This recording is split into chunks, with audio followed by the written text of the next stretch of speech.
This is the Burley rear rack.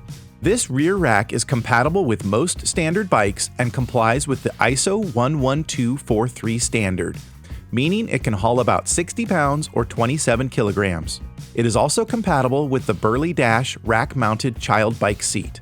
To check a bike's compatibility, look for threaded mounting points on the bike frame near the rear axle and below the seat.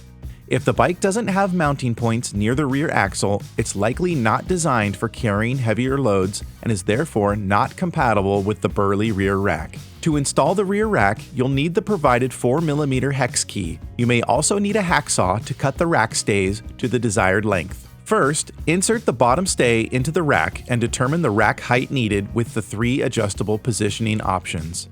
The rack should sit at least 10 millimeters above the bike tire. Secure with the fastener.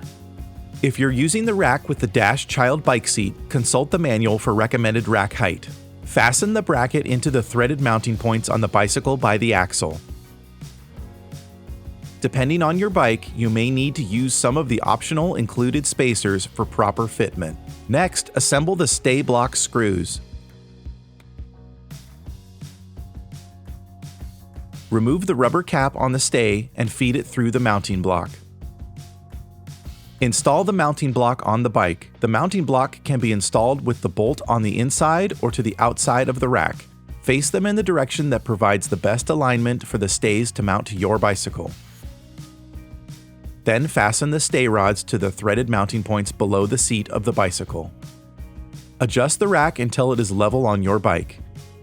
If the stays extend above the top of the rack or go too close to the tire, you'll need to remove the stays and cut them to the proper length. Before removing the stays, mark the appropriate area to cut. This will be 10 millimeters from the tire or below the top surface of the rack and at least half an inch beyond the stay block. Remove the stays and cut them to the correct length using your hacksaw. This is much easier when using a vise to hold the stay in place. You can also use a rag to protect the stays. Once it's cut to the right length, feed the stays back through the stay block. Don't forget to replace the rubber end caps. Reattach the rack stays to the mounting points and adjust the rack so it's riding level.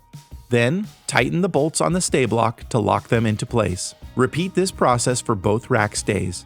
Tighten all the bolts to the recommended torque of 4 to 5 Newton meters using a torque wrench. If you do not have a torque wrench, a bike shop will be able to help you. Do not use the rear rack until the bolts are properly torqued. Now the Burley rear rack is ready to load up.